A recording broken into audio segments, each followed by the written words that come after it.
Ryan, some coaches who call plays are adamant that they prefer being in the press box. Some guys are adamant they want to be on the field. I know Jeff Hafley was a guy that was adamant he loved being in the press box calling the defense. With Matt Barnes now calling the defense, what are the pros and cons of him being on the field and not the box? Well, I think it's twofold. One is just having interaction with the players, and then two is making the sideline adjustments. When you're in the box, you can see things that maybe you can't see on the field, especially the far side of the field. And so it's kind of that give and take. And, some guys like to be up in the box and see the whole picture. Some guys really like to be down on the field. And when you're down on the field, you also get a feel for the players, the look in their eye, those type of things. So, I think, for our defense, there's a lot of guys involved still. I mean, it's not like, Matt's just doing it on his own. Larry has a big part of it. Kerry's still involved, and everybody involved, Al Washington. So, they come up with the game plan. And once the game plan's set, then you go about calling it. But, I think that we're heading in the right direction in terms of game day operations. Is there a problem with the field turf at Ohio State? It seems like a lot of guys are slipping. And is there anything that can be done about that midseason? I mean, we looked at our cleats to make sure that we have the right footwear. Kevin Reese is looking into that, and we have had some guys go down. So we're looking at those things to see if we have the right footwear in the game. Second row, right. Julie Kaufman, Columbus Dispatch.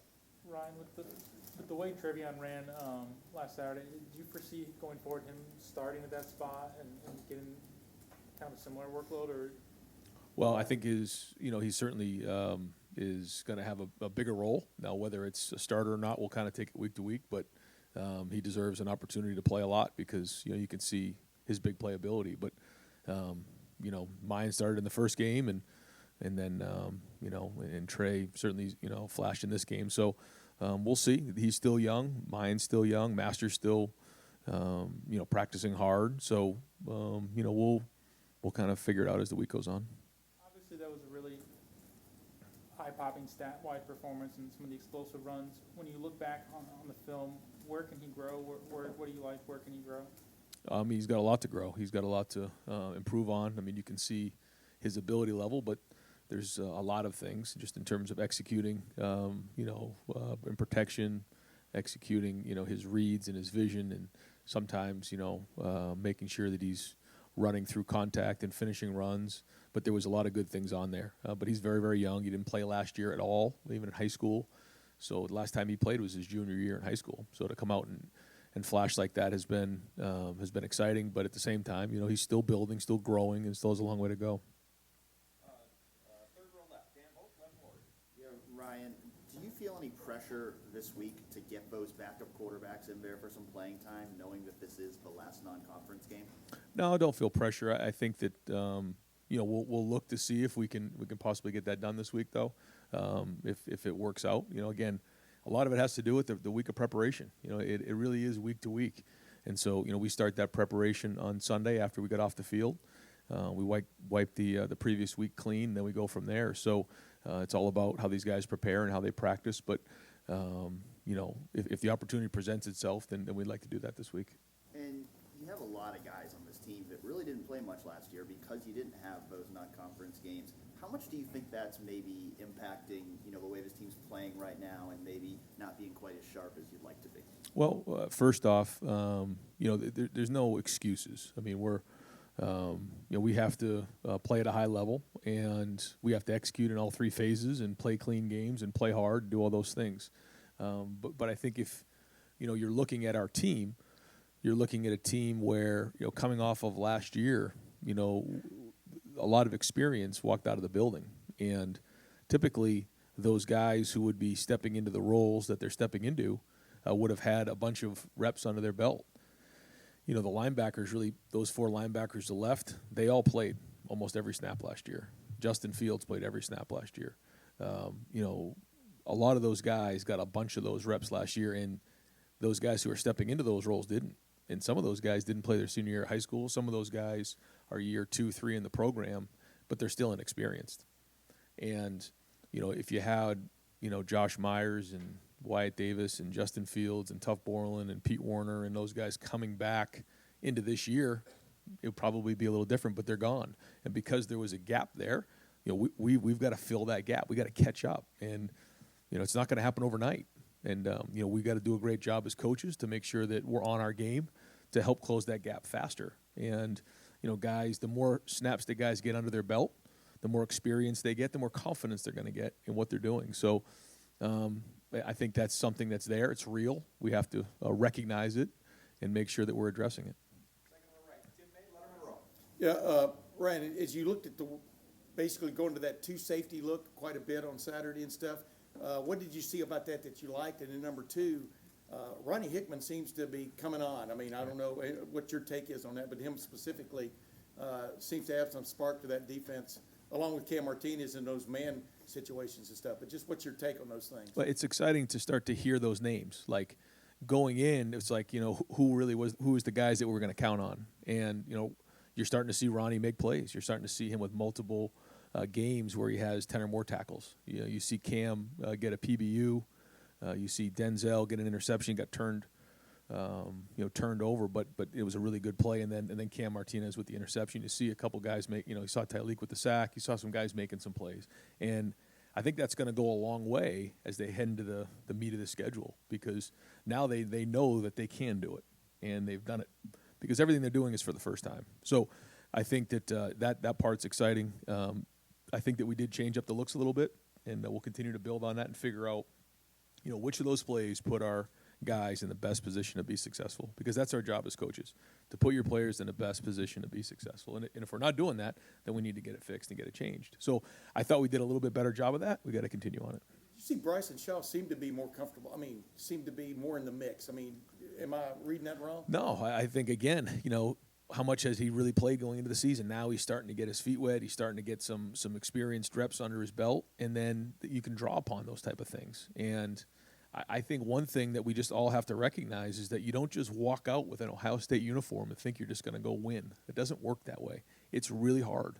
And, we have to continue to prepare at a high level so that we can compete at a high level. And that's just the facts. And I think the more that our guys are getting those reps and preparing at a high level, the better we're going to compete.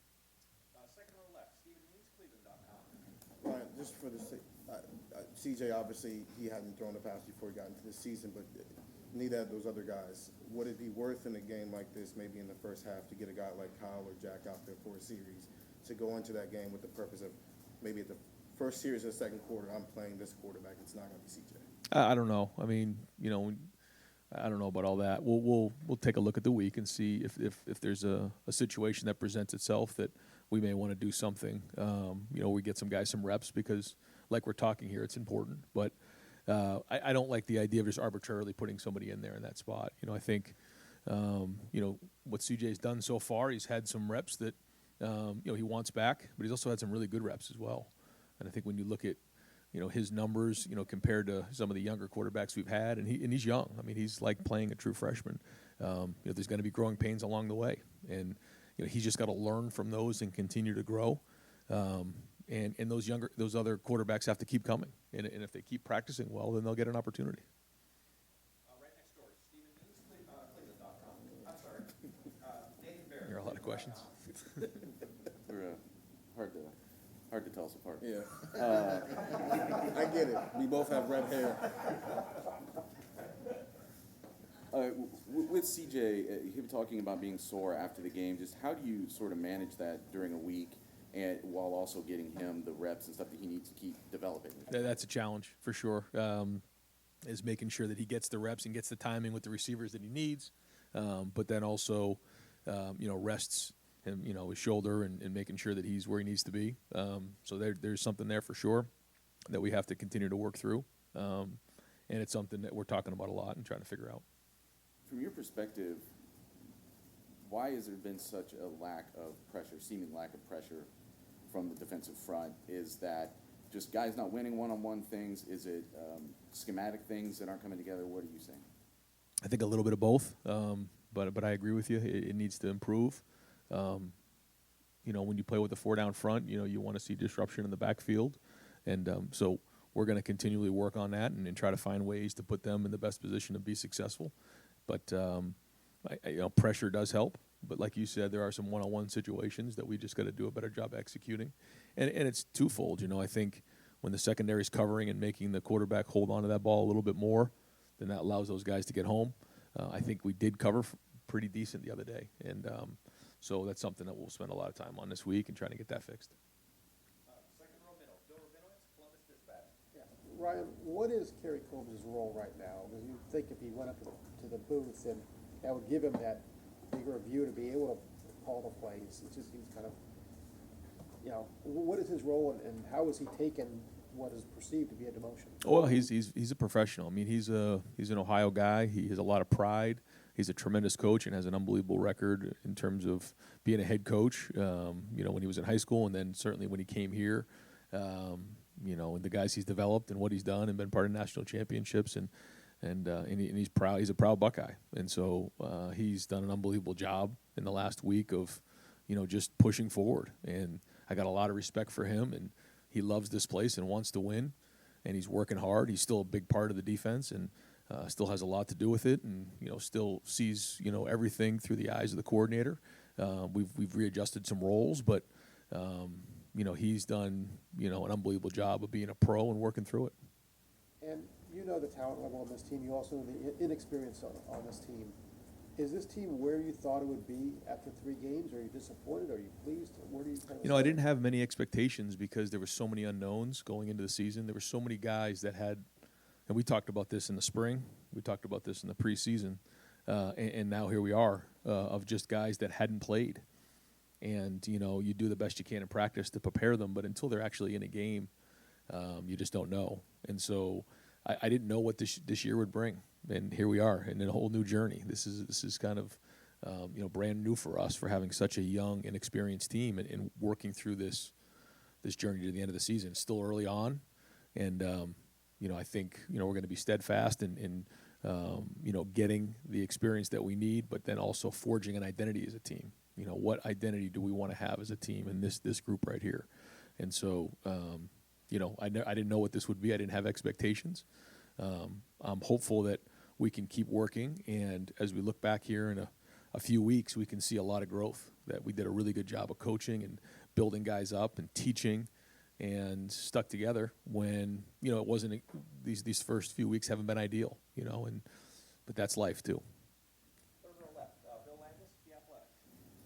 Ryan, I know any defense has stress points and offenses find them, but when the way you guys play zone, where you kind of just drop and play off the quarterback, how much does the lack of pressure kind of exacerbate maybe some of the struggles you guys have playing zone coverage? Yeah, I think it goes hand in hand. There's times where we're playing zone, there's times where we're playing man, and when the pass rush doesn't marry up with the coverage, then that's a problem. So there are times where we're giving a little bit of ground right there, and there's going to be some underneath completions where the ball gets out of the quarterback's hands. At that point, we need to rally and be great tacklers and force them to work the ball all the way down the field and avoid big plays and explosive plays. That's one of the important parts of our defense. But then, if we're going to do that, we also have to play man and challenge at times and then force that quarterback to hold the ball. But to your point, all those things only work if we're getting a pass rush with a 4-man rush. And so, again, evaluating all of that is on the table. And the guys you have kind of playing on the back end, you're talking a lot about their relative inexperience. Just like, how long does it take for a player to kind of get comfortable with the spatial awareness and just playing in those zone areas when you haven't done it a ton? Right. I mean, everybody's different. I think that the real good ones, they don't need a whole bunch of reps, but some guys need more reps, and that's part of it. And the more you can get mental reps and learn. From watching film, from going through the plays and visualizing them in your head. We talk all the time about playing the game in your mind. If you've already played the game in your mind, you give yourself an advantage. If you don't, and every time you walk out there, the only time that you're actually getting that rep is when you're physically doing it, then you're not going to be as good as the next guy, and you're not going to improve faster. So that's something that we talk about a ton, is being able to get mental reps, visualizing, playing the game, watching film, because that's what playing at the highest level of college football is all about, and that can close the gap fast as well. So as much work as we put in physically during the week, we got to put in that same amount mentally so that we can learn and can catch up on those reps. Hey Ryan, you touched on it earlier, but with Travion and Master and the running back depth, how nice is it to have a list of guys who can carry the ball for you to have that depth at the running back? Yeah, I mean, I think, especially as we get into the meat of the season, having depth at that position is critical, especially with, the balance that we're striving for is that we got to be able to run the ball and throw the ball. We haven't quite found that balance yet. You've seen flashes of it, but we just need to learn to execute at a high level across the board. But having those guys and having some depth at that position gives us some strength moving forward for sure. And then on the other side of the ball, Cam Martinez, for him to develop from being a quarterback in high school to now having a pick six in a Buckeye game, how huge is that? How have you seen him maybe take that in stride? Yeah, no, this is a guy that, like you said, he was a quarterback in high school, and he wasn't sure about making that move. We considered him actually a wide receiver when he first came in, and had to go back and forth. But we felt like his skill set was really special, and that he could be a really high-end DB, but that there was going to be some transition there because he hadn't played the position before. And this is an example of somebody who's really done a really good job with the amount of reps he's had in practice. And then also, like we just talked about, visualizing things, getting mental reps so that he was at competitive excellence when he was called on. And now this is just a start. He made a play or two, and that was good. But now the consistency moving forward is going to be critical. Ryan, I don't mean to belabor the point, and I know that there are only not much you'll say about any injuries, but CJ has said he's in pain. He looks like he's in pain. Would there be any possible benefit with what you know to him not playing this week? I don't know. I mean, we can talk about that as the week goes on, but his plan is to practice right now. I guess you were asked earlier by Dan about the pressure of trying to sort this through with the other guys, and you said all along you thought all three of them would need to play to get through the season. How much thought is there to, as you say, you don't really want to designate a drive at this point, but just this would be the game, right, if we're being honest? Sure. To get them out there. Yeah, and if it works out, we'll do it. Like I said, but CJ gets in there. We also want to get him to find a rhythm as well and kind of get the execution of the offense. I mean, that's the number one goal is to make sure that we're executing at a high level and finding that rhythm. I don't think we found that quite yet, and we're gonna get that done here this week, and some things that we're trying to address in practice, how we're teaching, looking at all those things, but. At the end of the day, that's what we're trying to find. And again, if something presents itself where we can get other guys in the game, we certainly want to do that. When you've looked at that and you said he's had some really good reps and we've seen that he's played through pain and been willing to do that and stuff, when the not so good reps are coming or the dealing with inaccuracy, do you think that's tied to the shoulder or the inexperience that maybe you're talking about? Probably a little bit of both. Yeah, I mean, I don't know if you can quite identify those type of things, but sometimes timing in practice and that leads to that. Things like that. But, when you get more reps under your belt, you feel more comfortable, and then you rep it better in practice, all those things add up. So, all things that we're working through with a young quarterback. And, I think that there's a lot of great football ahead for C.J. Stroud. I just do. When you look at kind of the situation he's been put into and some of the throws he's made, you can see he can do it. Now we just got to keep growing on it. Coach, just building on the CJ question there, I mean, you've spoken highly of him, his teammates have spoken highly of him. He obviously works hard and has the respect of the room. But some of the things that we can't evaluate on a box score, his ability to process plays when things are getting fast, how would you assess the way he's grown from that perspective? I think it's been very good. I think he's very intelligent, and he can take a meeting to the field. He knows what he sees when he gets off the field. I mean, certainly, he'll come off at times and know that he made a mistake and, understands it afterwards. And maybe we need to do a better job of giving him a different picture during that week, or could have done a better job of preparing that week and just whatever that is. Because, you have split seconds to make these decisions. And so that's, where you learn from, and you got to kind of grin and bear it, and hopefully, again, what you're investing in, you're going to get back in the back end. I know you were asked early on about the playing surface. If you can't change the playing surface during the year, assuming that it would need to be changed, you can control the cleats. I know you mentioned cleats. Can you give us a little bit more detail on specifically what goes into the process of choosing cleats for games, whether it's for linemen or for backs, to make sure that you at least have that? Sure. Yeah, I mean, they have different styles. They have the linemen, they have the kind of the mids, and then they have the speed. And so then the guys can choose from that, and they have the molded ones, or then the kind of the old screw-ins, so different styles that way, and then based on the surface, the guys decide which is best for them. Third row right, Tony Corbin, Buckeye School. Ryan, when you've got young players who step up like Travion, Tyleek, and Denzel, Cam, how much do you then watch? We all look at the young guys and we see that. How much do you watch the veterans respond to them throughout the week in practice? Yeah, no, I mean being a good teammate is something that is very important, and being a Buckeye and being proud to be part of the team is so important. And whether it's an older guy or a younger guy making plays, the better teammate you are really does matter. And so we've been talking about that a lot. You come to Ohio State sometimes because of your goals personally that you have, but then once you're here, you're part of the brotherhood, you're part of Buckeye Nation, you're part of what is bigger than just you, and that's why you play so hard, is for the guy next to you. And that's the message, and obviously, yeah, we look at that big time. If you see a response that you don't like, do you right away, or do you see how long it goes? I mean, if there's something we don't like, then there's a conversation that's had, yeah. But for the most part, I mean, guys, they're pulling for their teammates. There's a lot of pressure on these guys. I know that they have parents and they have family and they have media and they have different people who have certain expectations. And if maybe they're not meeting some of those expectations, boy, it's hard for them. And there's a lot of things that coming at them right now. Certainly with name, image, and likeness, with the one-time transfer, there's just a lot going on, and what you could call a lot of noise. And so, they have to filter that out, and that's where, when they're in this building, we kind of call it the sanctuary, it's safe from all that stuff that's outside, and that we're all in this thing together, and that's why you play so hard. That's the idea. Fourth row middle, Pat Murphy, 24/7. Ryan, you've said when things go wrong, you look at coaching, scheme, personnel. I think we saw a little bit of all three of those things with changes you made, but has any one thing stood out these last two games when you looked at the film? If it was one thing in one area, yeah, I would say yes. I think it's a little bit of all three. Is finding the right guys in the right spots, which I think we made some good progress on. I think the scheme has been good at times, but I also think it could be better. And then the same thing with the coaching.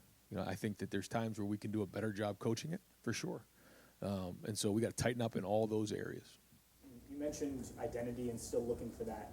At this point in the season, is it disappointing that you haven't found that identity yet? Or with as many guys as you're playing and young guys, is that kind of expected, a fourth of a way through a season? I don't know if it's disappointing. It's just it's what it is. And the more we get out there, and like we said, the more guys who start to fit into those roles, and the more we start to get a personality, I think the more we're going to feel that. I think I have a really good idea of what it's going to be. I don't think we're that far off. Sometimes it feels like we're really far away when we're not. And so we'll just keep pushing forward. But we also can't be fake. We can't. It can't be like fake confidence. It's got to be real confidence, because we're going to get into conference play here really soon, and it's going to get real. You talked about just because you're wearing an Ohio State uniform doesn't mean you can roll it out there. This might be the kind of game, I don't know, that you could roll it out there. How do you make sure people play to the standard and that they get value out of this game going into the conference? Well, I think it's just exactly what you said. I mean, I don't really ever think that it's about anybody who we're playing. It's always been about us. I don't think maybe than once where we were just beaten. Every time we've lost a game around here, I've always felt like it's been us. So it's always a standard about who we are, and it's been about us and being the best version of yourself. Our culture's built on one term. I'm going to talk to the team about that today. It's fight to become the best version of yourself. And we this week, that has to be the focus. Nothing else. Simply be the best version of you, the best version of this team that we can be. And if we do that, then we take the next step forward. How do we do that? And it's a fight. It's not easy. You got to prepare at the highest level you can possibly prepare at, and then go put it on the field again. Because that's the test. How well did you prepare during the week? Depends on how you play on Saturday. Front row right, Dom. Coach, you mentioned the pressure these guys feel. No one has it more than the quarterback at Ohio State. Everyone in the state knows who he is. They talk about him. How do you feel he is handling that? And, the great ones, for whatever, they have it. Yeah. Do you see that in CJ? I mean, I think it's a work in progress. I think that there's, like you said, a lot of expectations and big shoes to fill. And I think in certain ways he's done that. In other ways, he's still trying to figure that out. I mean, that's just real. And I think he would tell you that as well. But, that's part of this position. And we knew when we wanted to go down the road of having young quarterbacks in this program that it would be like this. But if you can get through this part of it, if you can get through the growing pains, if you can get through understanding the expectations of walking into the shoe and playing in front of millions, then you got something for a long time. Say to him as far as pressing, because that's the last thing you want, because with a quarterback, especially on game day, and you can try to simulate it all in practice, but you got to make good decisions. Yeah, I mean that's playing quarterback. I mean the guys who come here, whether it's CJ or Kyle or Jack, all the guys that have come before, Quinn's, they came here because they want to be the quarterback at Ohio State, that they want to go on to have possibly a career in the NFL. Well, if you want to go play at that level, this is part of the deal. And it doesn't make it easy, but it's something that you have to embrace and you have to understand and have a plan for it when it goes good and have a plan for it when it goes bad, because it can be equally as bad when things go well. You start reading your press clippings. Something that doesn't go well, you start to hear some of the criticism. So it goes with the position, and it's just something you have to learn, and it's hard to prepare for, though. Got time for just a couple more. Far left, sorry, I don't know your name, but I think it's Buckeye Sports Bulletin, please. Yeah, Coach, I know that you've made a couple comments now about the turf and about how you guys are looking into changing your cleats. I also know that in 2007, that when the field turf was installed, they said that it would be at its peak performance for 10 to 12 years. Now in 2021, what are your thoughts on the turf? Up until just recently, I hadn't really given it much thought. And I'm gonna just trust the experts on this thing, and it's hard for me to tell, and I'm just gonna kind of refer to them and listen to them. So many other things on our plate right now that I'm trying to figure out, but certainly it's something we're looking at. Were there any conversations that you were having with the athletic department about getting new turf in place? Maybe before COVID, was that something that was a casualty or a cut from the cost? No, I had never had any conversations about that leading up to it, no. And I can give you guys all an update. This turf was installed in 2014, so we're in year 8 of this turf on our home field. The plan is to replace it next year. We're also going to replace indoor turf next year, and the typical lifespan of this turf is 8 years. So we're in year 8. We're going to close out our questioning today with fourth row middle, Doug Lamarice, Cleveland.com. Ryan, I'm trying to think. I think the last time we got an update on Quinn Ewers was at the end of camp, and he was sitting out a couple days for physical rest. Just how's he progressing? Is he running a scout team? What's he doing in practice? How's he coming with the playbook and his adjustment to college? Yeah, it's I think he would tell you that it's been hard for him. Kind of jumping into this thing during the preseason, and then being out for a little bit of a stretch. And so, we're trying to get him, as much information as we can, but, there's a lot of catching up to be done there. And he's trying. He's working at it. But once we get in the season, it's very, very difficult to get guys to catch up and get them the reps because, we need to get the guys reps who are going to play in the game. Does he throw at practice? Does he get to do that? Yeah, he does, and he'll get a few reps, and he'll get some reps today. But I can't sit here and tell you he gets enough reps to be able to prepare to play in a game right now. It's really impossible once you're into the season to give somebody reps. And these guys, these young quarterbacks, they need as many reps as they can just to get ready to play in the game. And so when we try to figure out ways to get them a few things after practice and get some work there, and certainly individual. All right, so I'll try to ask this as succinctly as I can, trying to wrap up all the quarterback questions you've got. You have a talented young quarterback who's starting for the first time, who won a competition through April and August. He's dealing with the shoulder thing. It's certainly affecting him, but you're trying to have him play through it. You admitted there's growing pains. You'd like to get to the other side of growing pains. But you also have 2 other young talented quarterbacks who haven't really ever gotten a rep. What is it like trying to balance on that? Because personally, I think it'd be great to see just Kyle and Jack and what they would do out there given a chance. But you also understand, hey, every game rep is really valuable for CJ. Right. And is there any part of it that if you gave a backup any extended look, would you fear that would would shake any of CJ's confidence if you looked at the back? No, Just no. That whole picture. Yeah, no, I don't think so. I mean, I think you summed up just the whole situation really well. And again, this week we'll take a look at the circumstances and see if it makes sense to have some other guys take some reps. To your point, I'd love to get some of those guys in there and see what they can do. Hasn't really come up yet, and I don't think we're there. But again, this week, and we'll look at CJ, see how he's feeling, see how practice goes, and then we'll see based on the game and how things, how the opportunities arise. If we get those guys in there, that would be great, because like you said, it'd be great to see those guys. They've been practicing, but they really haven't got a lot of reps. It feels like it can be extra complicated because you have multiple good young quarterbacks, but it also seems like you've sort of said, I like having multiple good young quarterbacks. Is this just the reality of that, and you're happy to deal with that? Yeah, I mean, I think, someone said, boy, that we have a really hard, problem because we have so many great young quarterbacks, and well, we have to find, the quarterbacks who can play, and one thing that wouldn't be good is if we didn't have any quarterbacks, and that's a problem. Having good young quarterbacks is not a problem, but finding, the amount of reps to give those guys in game, that is a challenge, and certainly those guys understand it. But the better they practice, the more opportunities they're going to have, and that's you guys don't get a chance to see practice. I know you guys don't want to see all those guys play, but we see practice and we see what happens. And CJ's practiced very, very well, and he's played well at times as well. If those guys want to play, they have to practice well. They have to prepare every day because they have to gain the confidence of the guys that are in that offense, and that's part of it. And so, the minute you can start to put that in practice, you're going to get more opportunities in a game. That's just how it works. So you don't just walk in and deserve reps. That's not how it works.